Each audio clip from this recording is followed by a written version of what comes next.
Hola a todos y bienvenidos. Hoy entrevistamos a una de las voces más autorizadas del sector del fitness en Europa, Herman Rutgers, coautor, junto con Deloitte, del informe más completo sobre el mercado europeo de la salud y el fitness.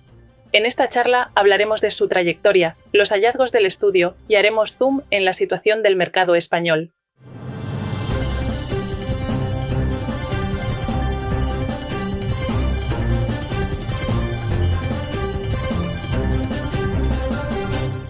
Buenos días, Herman. Buenos días.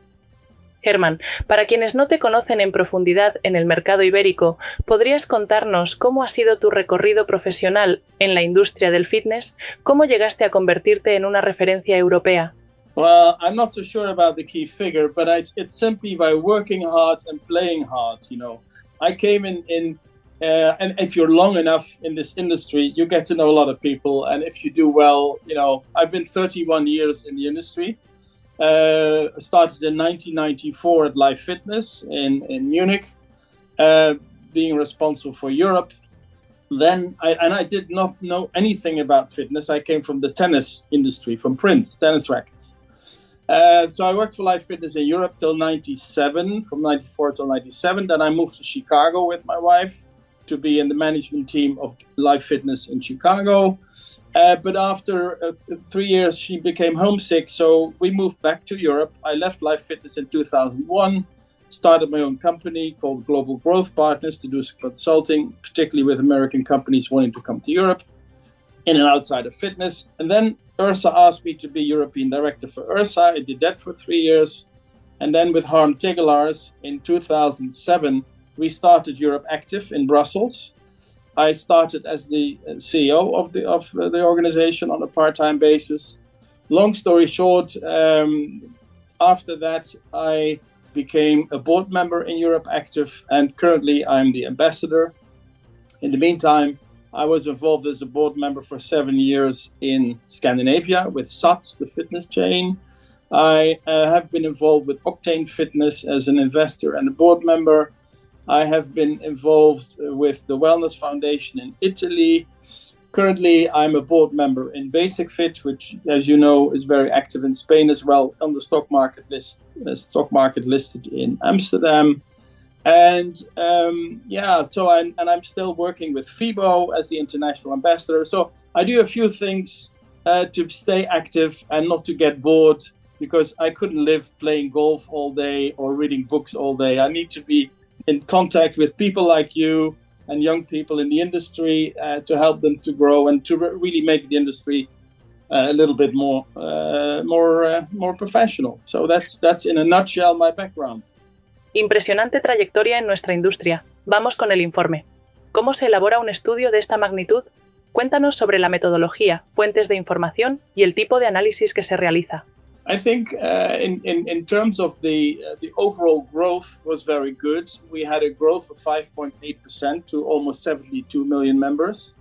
The growth was in revenues 10% to 36 billion. By the way, if you compare that with other industries, and people know football is a big industry, if you take all the revenues in football in Europe, in tickets to Champions League, the T-shirts from Real Madrid, the beer crooks from Bayern Munich, all the merchandising and TV rights together, the football is 35 billion in 23. So we are 36. So we're a little bit bigger even than football in terms of economic value, which is, I think, very impressive.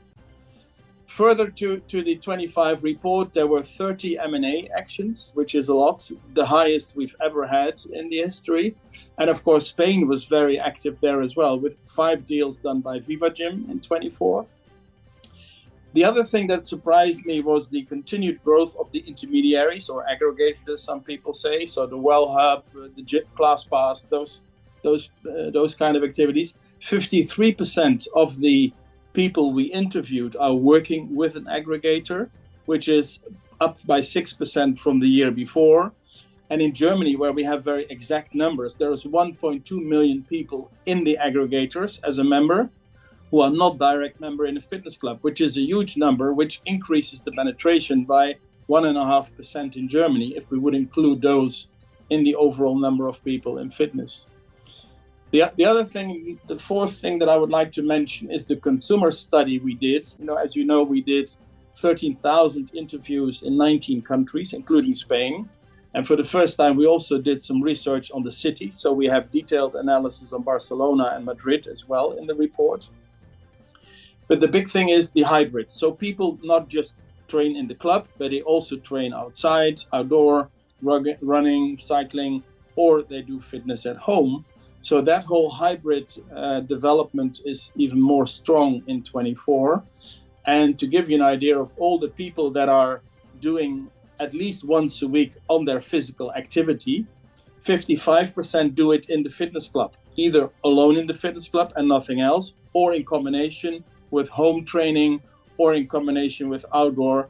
And even 11% of people do all three. They do at home something for physical activity, they do in the club, fitness club, and they do it outdoors. And Spain was even a little bit higher in the number of people that did all three. So very positive conclusions from the report. Very positive. Muy interesante. España ha escalado posiciones y se consolida como uno de los mercados más potentes en Europa. ¿Cómo ves su evolución? ¿Qué destaca de forma diferencial en comparación con otros países? I think Spain, by the way, I don't know whether you or your readers, the Economist of this week had an article in there about the fantastic economy in Spain. Spain grew 3 times as fast as the average in Europe. It's incredible. And there's some things happening in Spain. For instance, the tourism is growing again. Tourism is 1/3 of the economy. You have low energy costs, which is a big problem in other countries. So your industry is doing very well. And the Spanish people, of course, are very sports-minded. So on the fitness side, there was a lot of new clubs openings. So there was a lot of new club openings in Spain, as well as mergers and acquisitions. And there was a big interest from global companies in Spain. So we've seen into Spain coming Fitness Park and L'Orange Bleu from France, setting up clubs in Spain. We've seen Planet Fitness, Anytime Fitness, and Barry's coming from the US into Spain. We've seen David Lloyd from the UK expanding in Spain. We've seen Fit Active from Italy.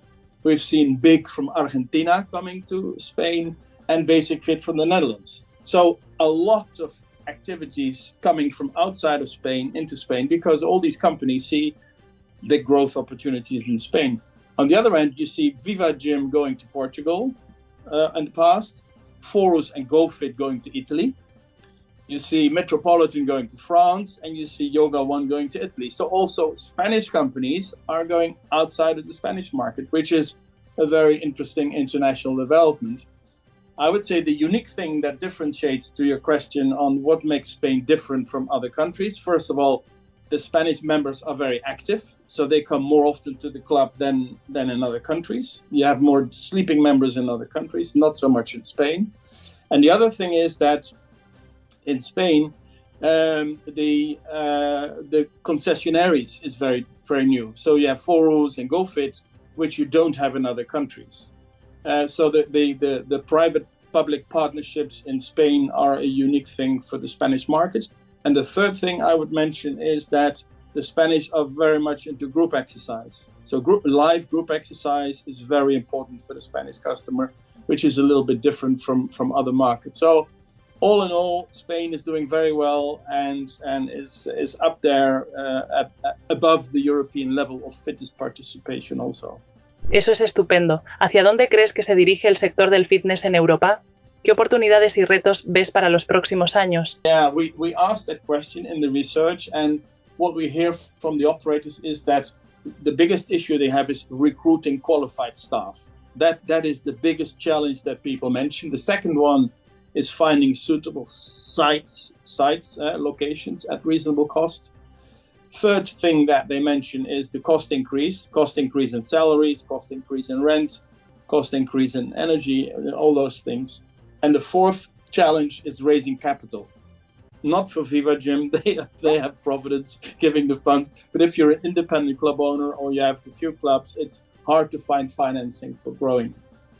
Opportunities are all around. First of all, the penetration in Spain is around 13%, which is a little higher than Europe at 10%, but still not where the US is at 23%. So there is a lot of growth opportunity in Spain for the overall market. I think we also have an opportunity connecting with the health sector, positioning our industry as a force for good for the health industry. We have a lot of opportunity in digitalization with artificial intelligence, personalizing training programs. We have an opportunity to grow the revenues by nutrition advice, by having mental wellness advice, adding complementary services. And also, we still can have a lot of more members by adding seniors and deconditioned people, tapping into new target groups. So a lot of opportunities. Un tema clave es la digitalización. ¿Cómo crees que ha transformado o está transformando los modelos de negocio del fitness en Europa? Yeah, I think one of every cloud has a silver lining, they say. So the Corona years were terrible, were a dark cloud, but they had a silver lining in the sense that we were forced to digitalize quicker than we otherwise would have done. So I think the whole streaming of exercise, the whole need to have e-commerce on our clubs has been a positive thing of the Corona. On the digitalization, I see a lot of opportunity for artificial intelligence, both in the back office of the clubs, meaning doing analysis of members, making predictions for attrition, making programs for people to stay longer. That is a big opportunity. And also doing testing with people, giving them personalized training programs based on their needs is a big opportunity. Having said all that, I still believe we're a people business. We're in the motivation, we're in the behavioral change business, and we need people to help people to change their lives. Technology can help, but the people side still, and the staffing side and the personal trainer side is still very important in making use of the technology. So the technology helps to make people more successful. Y si hablamos de impacto a largo plazo, ¿qué huella ha dejado la pandemia en los hábitos de salud, ejercicio y bienestar? ¿Crees que hay un cambio estructural? Yes, I think what made Corona very clear to the industry is that we need to do a better job at lobbying for the sector, making to governments, health officials clear that our sector is for health, not just for bodybuilding, or we're a serious industry. That's number one that we learned from the Corona, and we've done that since, I think, much better than we did before.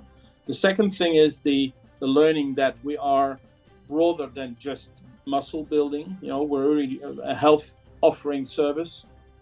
And the other thing, of course, was the whole digitalization, which was spearheaded by the Corona. So that was a long-lasting difference that we're still dealing with today. And as you will read in the report on the consumer study, that people really find it very important to have good digital help in their training programs. Herman, muchas gracias por tu tiempo y por compartir esta visión tan completa del estado del sector.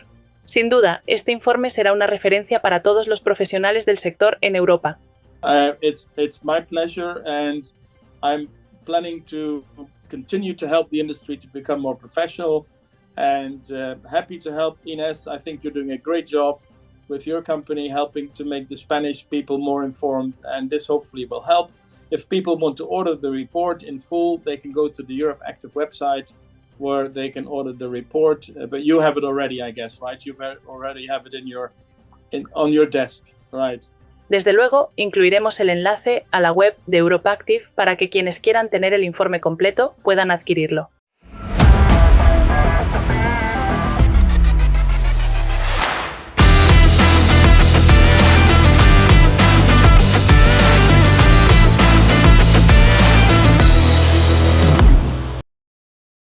Hasta aquí el programa de hoy, os deseamos que disfrutéis del día y no olvidéis suscribiros a nuestro canal. ¡Salud!